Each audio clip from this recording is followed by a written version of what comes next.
It's certainly a real pleasure to be here and a real pleasure to participate in this program.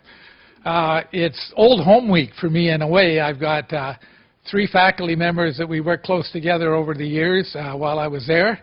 I actually hired Dr. Gordon Zello.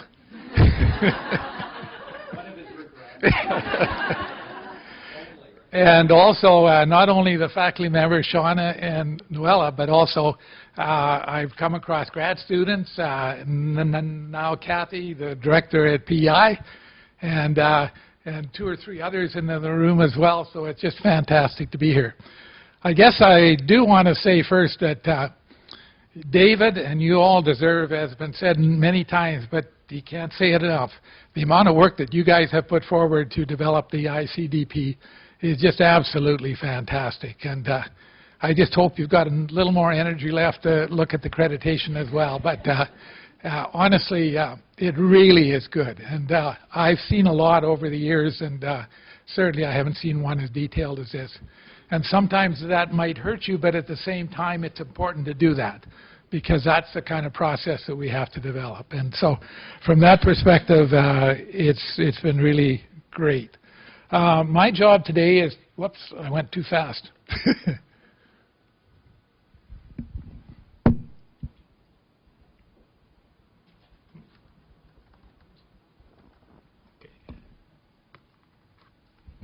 My first job today, sorry about that, I'll get used to this, provide a bit of an overview of where we are as far as the standards development. And we're certainly haven't come too far yet. We've got lots more to do, but again, it's been very exciting. So we'll talk a bit about the purpose of accreditation, the guiding principles, the accreditation standards development.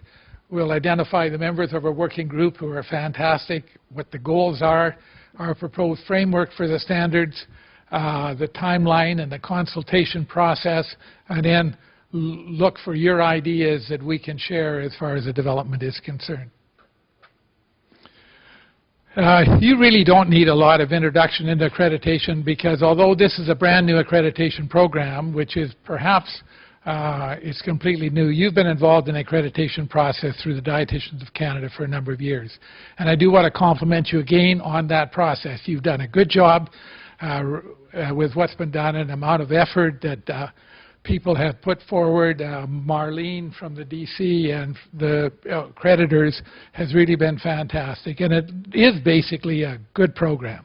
We are now dealing with, as far as accreditation is concerned, that we have to move a bit off from the having one profession association be involved in it. So what's been proposed here through the PDEP is just perfect as far as a body that would assume the overall direction and responsibility for accreditation. So again, everything is really tying in. So the purpose of accreditation is to ensure quality dietetic education within academic and internship programs, and to encourage the programs to strive for quality improvement. And again, that strive for quality improvement, accreditation is not just where you are right now, it's where you've been in the last 5 years and where you're intending to go in the future. And so it's never stasis, it's always on the move. And I think you well understand that. Accreditation is based on meeting nationally recognized standards that have been accepted by key national stakeholders of the profession. And again, with you bringing together the professional association, the regulatory bodies, and the educators, it just ties it in perfectly. It's guiding principles. It's a voluntary peer review process that we all are aware of that assesses both the quality of the new and the established programs. It requires continuous program assessment and evaluation against accreditation standards as it will be determined by the future governing body of the accreditation. And again, Doug has just outlined that future body and where that's getting to at the current time. And there'll be more information coming out from Doug's group in the near future about more in-depth proposal as far as that's concerned. Guiding principles also as accreditation standards are outcome-based, and certainly the educational outcomes that are built into the PDP integrated standards ties right in there. And the intent, our whole purpose is to make sure that graduates from our programs meet the competencies for dietetic education and practice. We gain its the assurance of a national consistent quality of dietetic education, which serves the interest of the general public, the students, the regulatory bodies, and the profession. Okay, I'd like to introduce our hardworking group. Certainly these 6 members have worked very hard over the last few months. They were originally, it was in February when I think the committee was first established.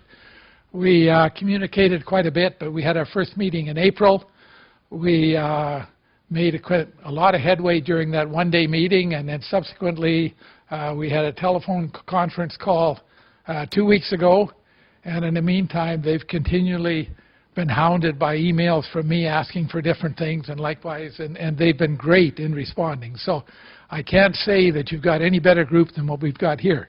First, Heidi Bates, University of Alberta. You better stand up because they can't see you, Heidi.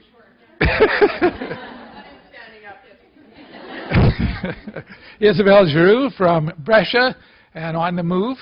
And Isabelle, we do apologize today because Isabelle had went to the trouble of preparing a French translation. The problem is, while Isabelle was still last night in Ottawa, we changed the whole document. So, but what we will do is, as soon as Isabelle has a chance to revise this, we will post it on the website. So this will be posted on the website both in French and English. And again, I apologize, Isabelle, for putting you to a lot of work, and then we followed you all up. Teresa Glanville, Mount St. Vincent's, Halifax. Catherine Vandenbush, Sunnybrook Health Sciences, Toronto. Fern Hubbard, College of Dietitians of British Columbia. And Marlene Wyatt. Oh, she is at the back. Good to see you. Marlene's back. So anyway, this is the people you can key in. And I guess all of us in this process are going to be looking for a lot of feedback. And so anytime you have any questions at all, I should put my email on, but if you can't find it, you can get Marlene's and certainly be willing to do that. Okay, our goal, of course, was to develop new accreditation standards for academic and internship practicum programs based on the integrated competencies. We looked as did we want to do something that was done before where you have 2 sets of competencies. We're making an attempt to put them together into one, but there will be components of those competencies which will apply either to the internship program or to the academic program. So either way, that's our process that we've got so far. To date, we looked at 17 different programs, both mainly in Canada, but the dietetic programs in the USA and Australia as well. And we reviewed the standards, we reviewed the processes they use, we reviewed kind of everything about them to kind of familiarize ourselves with what would work best for us. So we then took that, and we're currently developing draft accreditation standards, and I'll mention those in just a minute. And then the next steps after this is we want to complete the draft standards, and also our consultation process is going to occur just about the same time as David. So we're going to have to figure out how we're going to handle this because we're really asking the same questions, and it's just, anyway, we will get back to you on what we are going to do as far as that's concerned. And then we are preparing, we prepare a draft of accompanying documents. That's the whole process for site visits, self-study reports, etc. will be done as well. And the proposed framework, as I say, we've had one set of standards for academic internship practicum programs. Within each accreditation standard, we will be having criteria that are used to assess whether the standard will be met. And then under each criterion, we will include evidence on asking the program through their self-study to apply evidence on how they meet those particular criteria. And again, just to give you a proposed framework, thanks to Heidi for putting this slide together. Under each standard, we may have 2, 3, or 4 criteria for each one. And then under each criteria, there will be an evidence And our request will be, how do you foresee from your program how you meet this specific criteria? And here's an example. We picked this one because of the ICDEP competencies. So this, one of the 7 standards that we have is curriculum. One of the criteria under curriculum is the curriculum based on ICDEP competencies.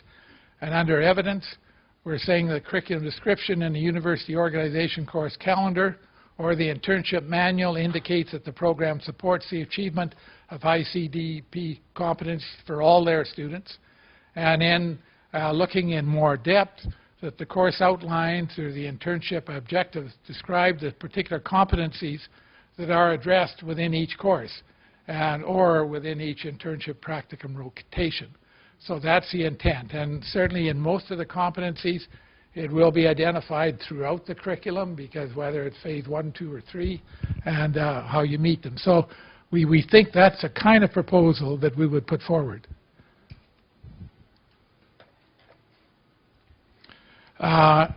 Here's, in a nutshell, the 7 proposed standards that we have put forward. First, program governance and admission, or administration, I'm sorry. And this will focus on the organizational structure. And it will be the organizational structure in the broader perspective, the higher level, but also the organization structure within the particular program. So it will be based on criteria looking in that way. And as I say, whether it's a university or whether it's a standalone internship program, there are particular things that we will be looking for in that regard. The program structure itself, we look at the philosophy, the objectives, some of the mission and that type of thing, which will be dealt as far as that one is concerned. Student policies and services, again, it's the policies and services that are provided to the students within the program, and to support the students and ensure that there are appropriate learning opportunities for those students as they seek towards the ICDP standards. Curriculum, again, it's student-centered and based on the integrated competencies, and much of the discussion that's going to be through your through David will definitely have direct bearing on what we're doing as well, because it's the same process. Faculty and professional staff, we've separated it out to focus on the faculty and professional staff is appropriate to both the academic and the dietetic qualifications, and that's assumed whether it be at university or be it an internship program. And then overall resources, is there sufficient resources given to the faculty and staff in order to do the kind of program to make it optimum as well? So it's that in technology, information resources, etc. And number 7 is the program evaluation. And again, this is not an insignificant amount. I think in most accreditation programs now, the evaluation, the individual self-evaluation of the program are one of the most important components. That is, how do your graduates stack up according to other graduates across Canada and that type of thing? Do you feel they're meeting all the competencies, etc.? So that will be an important component. And look, not again at what you're doing now, but what's your plan for the future, how to enhance your evaluation. Timeline. Okay. We were originally going to have our draft standards, criteria, and evidence put together by August. But I think we've become more realistic.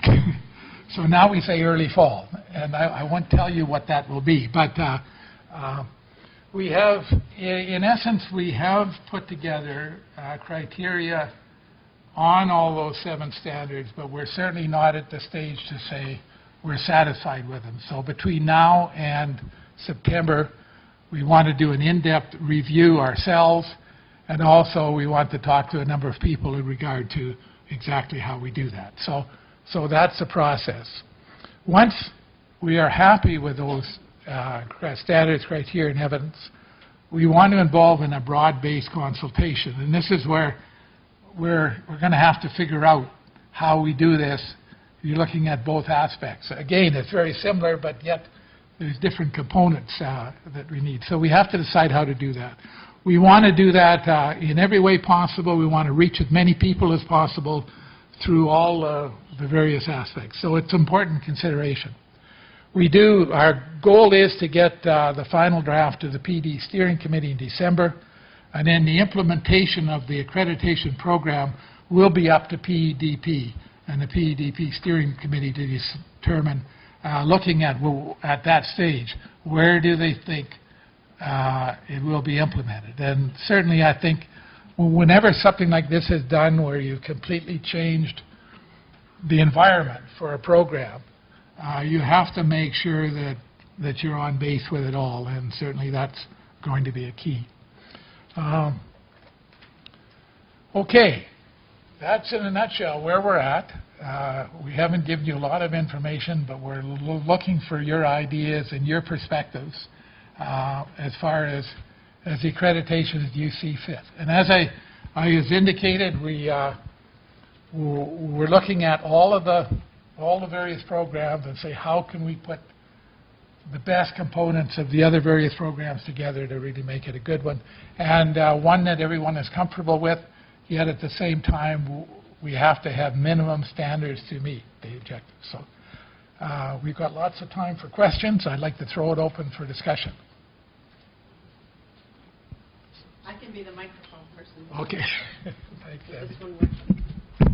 Sounds like it is now. This one's working? Okay. I see Gord has his hand.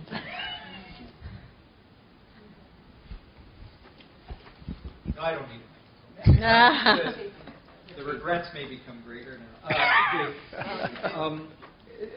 We're like kind of caught in a transition. We're up for accreditation next fall. We haven't heard anything. And I did talk to Marlene, and she said that DC's stopping doing this in April of 2013. To get prepared for this, what should we be doing? Because we haven't received a letter, we haven't received any information that we're really going to be accredited. And I'm sure we're not the only ones, but and 4 years ago, Marlene, I didn't want you. I think we better get Marlene to answer this. You already told me the answer. I want to hear his. I think this is a question for Marlene.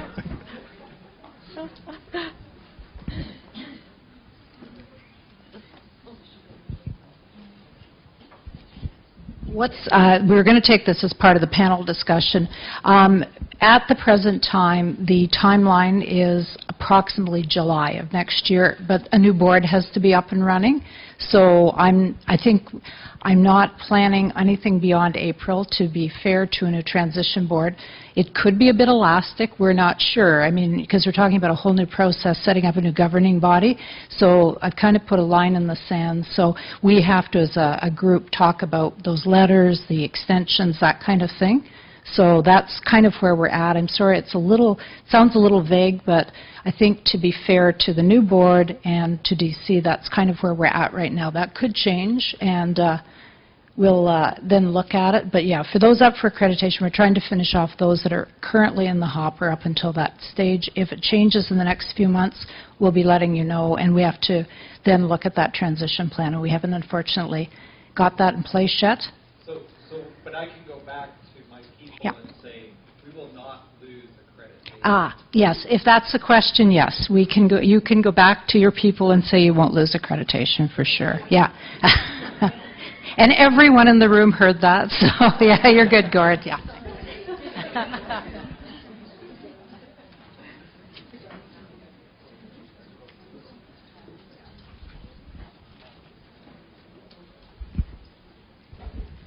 Just around timing again, seems to be my concern today. I'm not sure why, but won't we need to work with the new competencies for a few years at least before we can be accredited based on those?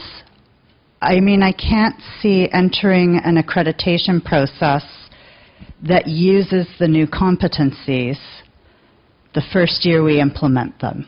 How can we even reflect on how well we're enabling students to achieve those and demonstrate those. If I make a comment, it's got nothing to do with Dietitians of Canada or the program, but that is a very, very difficult issue, and I'm not sure. There's going to have to be a lot of discussion through the accreditation board to decide how that will be managed, because it's a valid question.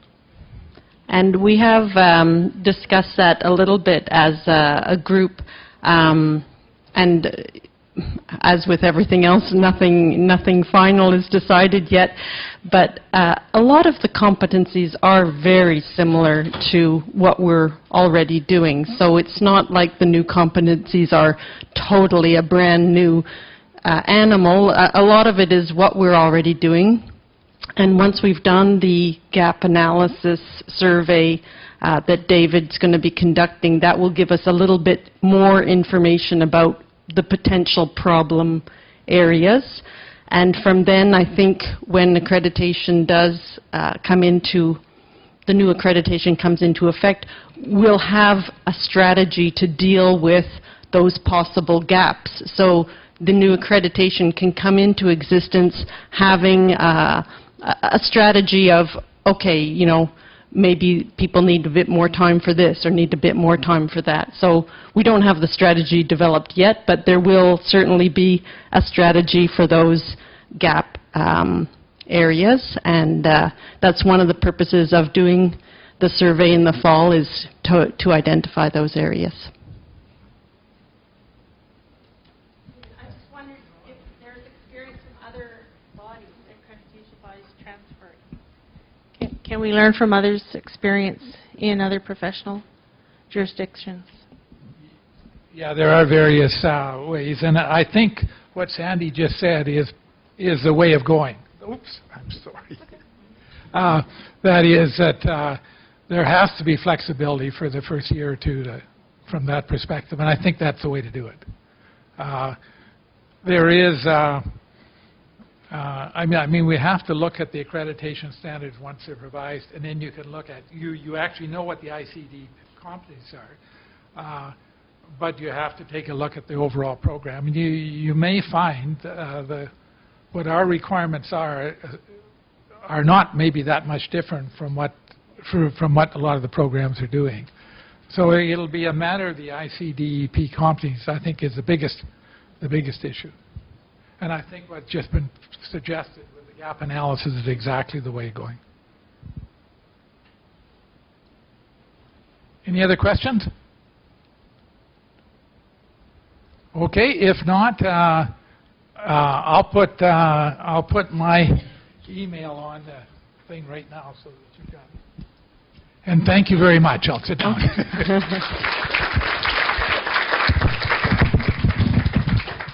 Well, on behalf of PDEP, I'd like to thank Jim for his presentation today and welcome him aboard.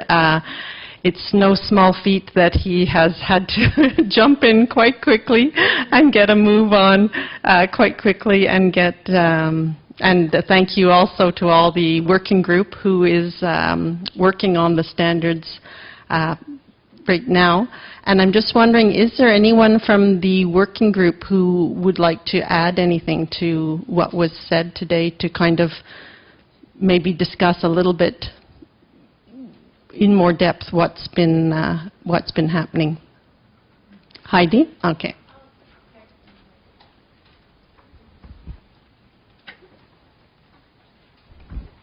Jim alluded to this, but one of the things that we wanted people to maybe help us out with was the best way to do consultation, because we envision having to do this in a very efficient way. Whether we would piggyback onto the work that David talked about this morning or do something separate remains to be seen. This is all very draft and iterative at this point. We have only had one face-to-face and one teleconference meeting, and an hour last night, I think. So one of the questions, because we did have some time, was how would people prefer to be consulted when we do consultation? Because focus groups are a great idea, but they're really expensive to organize, and there's a lot of time that's required. It's hard to get people together. What other ways would work for all of you? And I think we probably have 10 minutes. If people wanted to throw some ideas around their tables, and we'll give you 10 minutes to do that. I'm just now taking charge of the agenda. That would be very helpful to us, actually, because we kind of need to know that. So I hope we have 10 minutes to do that, now that I've said that. Okay. So what we'd like you to do is take 10 minutes at your tables, throw some ideas around. If you were to be consulted about accreditation, what would be some ways that would work for you, recognizing that, focus groups would be ideal, face-to-face would be ideal, but what other ways would work for you? Would it be a survey? Would it be Skype? Would it be teleconferencing? What ways would work for you? Thanks.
And then from that, maybe you can get some general questions, and then maybe the good ones kind of come down, we can come in with us, so you can address like why or why not, or the way you're proceeding. I like that one because it was, well, I'm just checking, do you think that's been long enough, or? A couple more minutes. With the education, grad internships, where the hospital budgets are going to go, this is too hard. We don't need that happened to my internship where they did every time that number years I did it, I had to justify why we did not. See, because I think that is very different than at the university where university there's a program.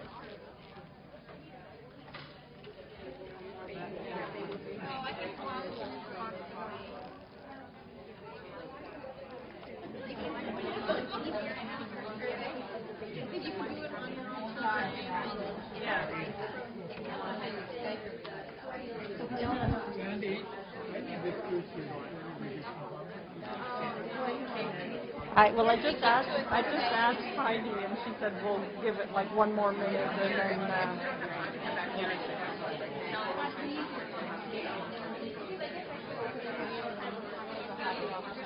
Thanks, Wigan. Okay.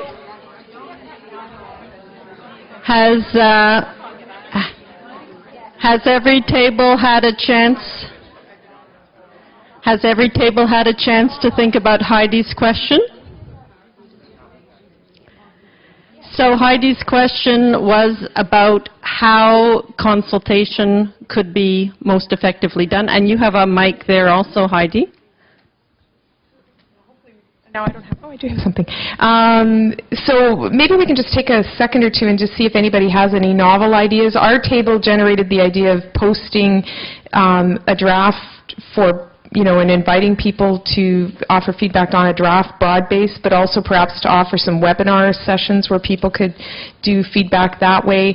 And there was some commentary as well on the idea that really a lot of the devil, it will be in the details of guiding philosophy, principles, how rigid, how flexible accreditation could be when you get there. And I think there's still some of those things to be figured out. So that was terrific feedback. Does anyone else have anything really salient that they want to offer in addition to those pieces that they'd like to share with us? Because we'd be really interested to hear. I heard this table has something. Go for it. Who's going to? We didn't have anything. I heard you had.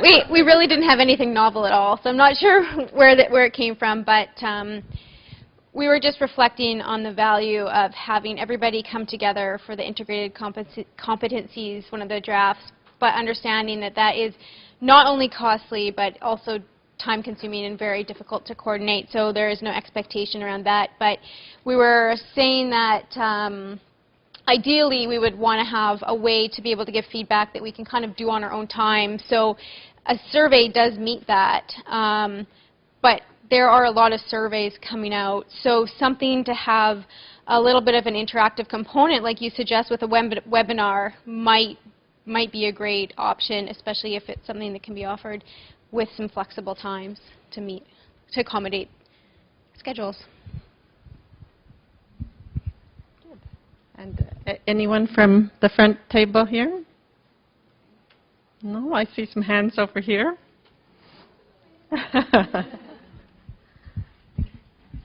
We were maybe being a little Ontario-centric at this table, but we really find that there's a lot of value in the discussion.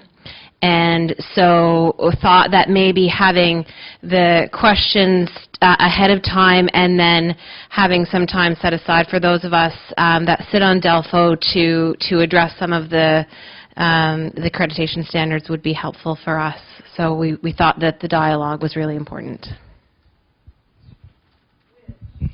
This mic's going to be slow, but which we actually had written down. So thank you for key stakeholder consultation is for specific groups that obviously have an interest, and Delpho was one of them, but there's others as well. So thanks. So our table had a very similar discussion. We thought that it would be very important to have the opportunity for discussion, and we thought telephone facilitated interview questions ahead of time might work really well, so that every organization could determine who it wanted to be at the table to answer the questions, and that there could be a telephone facilitated discussion around that. We also wondered if PDEP maybe had some funds to allocate to a person like Angela to do all the interviews, for example. It is like the mafia. You can never get out, Angela. Angela and David will be here forever. And someone actually had raised the idea of maybe, again, a response per program on the issue as opposed to having multiple people from programs offer advice, just to kind of get the data crunched a little bit easier. Well, we had, I guess, a couple of thoughts. One was we felt there really weren't any shortcuts, that a thorough consultation on this is crucial, and we would really encourage the group to. I think there's been tremendous value in the competency process because it has been thorough and we can buy into it. We do understand what's gone on, so we almost want to see the same kind of thing with accreditation. So multi-pronged approach. There's no one way to get everybody, different strokes for different folks. But then we went, you'll be glad to know we went beyond the consultation process, and perhaps the next step, and we thought, we're trying to think outside the box what might be some novel ways of approaching accreditation, and we wondered if there might be some pilot sites who would offer to put themselves in the fishbowl, if you will, and we could have a real-time, transparent trial where we figure it out together as a profession of students, learners, the sites, the organizations that provide the training, as well as those who are accrediting, and we all watch in real time and learn from the experience and make suggestions. And we really value any kind of strategies that would encourage us to collaborate. So if somebody's having trouble figuring out how they're going to include a component into their program, if we're all focused on that, we can help each other out. So just a few thoughts. It's awesome. Thank you. No, because honestly, as I was sitting here today and I'm looking around this room, there's amazing people sitting here who, really know a lot about how to do these things. And it's not, again, I think sometimes you feel like you're all by yourself when you have to deal with these kinds of issues, and I don't really think that's the case, because the expertise is here. It's how to connect people. So I think that's awesome. Thank you.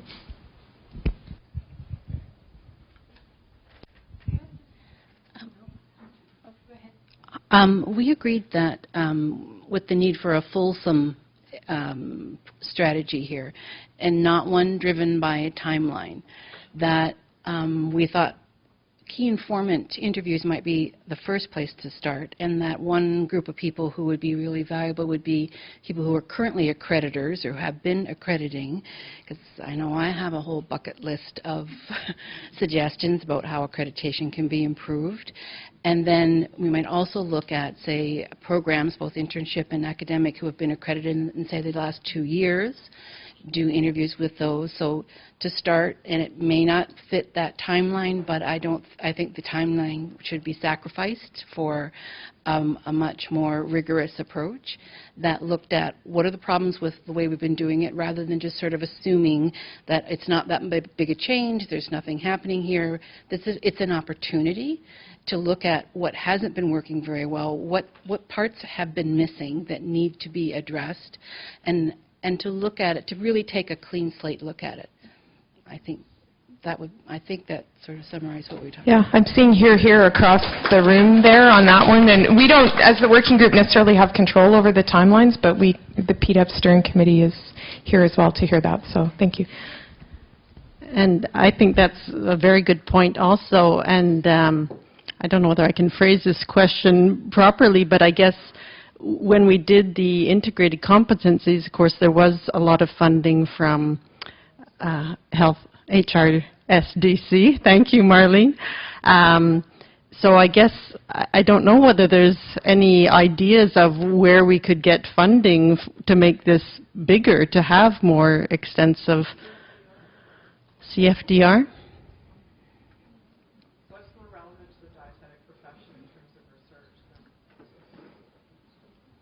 So we have a suggestion, maybe CFDR. Any other suggestions?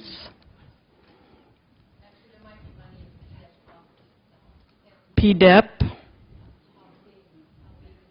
Depends how big, how long.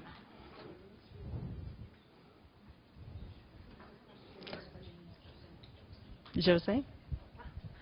I'm just thinking out loud. You know, in terms of provinces, you know, it's part of the education, so I don't know if the Ministry of Education in certain province, because, you know, accreditation is part of, you know, designing quality education, so I don't know if they have any maybe grant that you can maybe have access to that.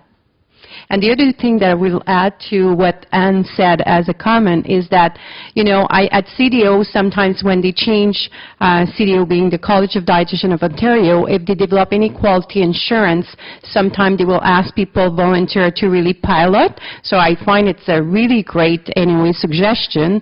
But I will add to that, I think it will be really nice also, again, to think about the model in Canada that we have at the present time, the academic, like the internship alone, as well as, you know, the integrated internship. So we really have a good comprehension of how this accreditation needs to go with all those different programs.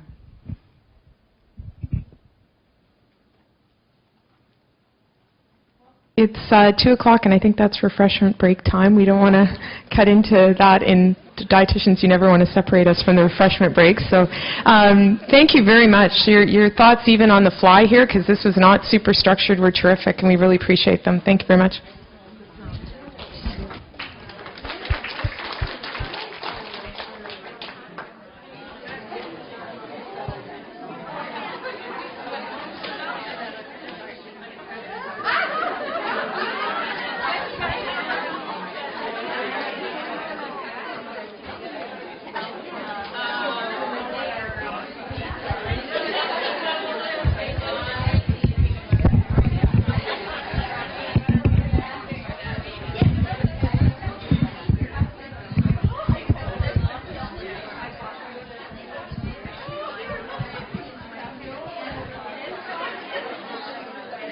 We ad-libbed a bit. That was good. No, that was good. That was really good. So I think for sure, you know, I think it would be worthwhile for us to not even wait for consultation.